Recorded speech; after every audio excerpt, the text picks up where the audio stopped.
எதுக்குமா இப்ப என்ன அடிச்சா? என்ன பார்த்தால அதுக்கு தான் அடிச்சேன். பாத்துன்றதுக்காக அடிப்பியா? ரோட்ல போனா பார்க்கதான் செய்வாங்க. என் புருஷனை தவிர வேற யாரும் என்ன பார்க்க கூடாது போ. என் பேர் லக்ஷ்மி. இந்த மாதிரி ஒரு புருஷன் கிடைக்கிறதுக்கு நான் பாக்கியம் பண்ணிருக்கணும். அதனாலதான் நான் யோக்கியமா இருக்கேன். நான் எந்த அளவுக்கு யோக்கியம்னா, என்னடா மூடின கோவில்ல கும்பிடுறேன்னு பாக்குறீங்களா?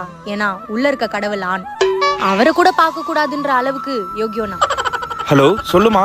கோயிலுக்கு போயிட்டு வீட்டுக்கு போயிட்டு இருக்காங்க. என்ன வேண்டிக்கிட்ட? நீங்க சந்தோஷமா இருக்கணும்னு. ஓகே. என் ஒய்ஃபோட வேண்டுதல் தான் என்னை சந்தோஷமா வச்சிருக்கேன்.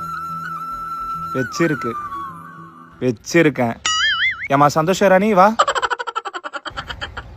இவளோட பேரு ராணி தான். ஏன் சந்தோஷ ராணின்னு வச்சேன்னா, இவ கூட இருக்கும் போதெல்லாம் சந்தோஷமா இருப்பேன். போலாமா? என் சந்தோஷ ராணியை கூட்டிட்டு போகும்போது தான் என் சந்தோஷம் போற மாதிரி ஒரு விஷயம் நடந்தது. ஐயோ, என் ஒய்ஃபு.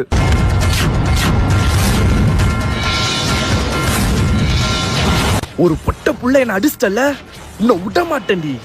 யோக்கிய லட்சுமியும் உங்கள் எங்க டிவியில் காண தவறாதீர்கள். Sponsor by கோமனப்பட்டி.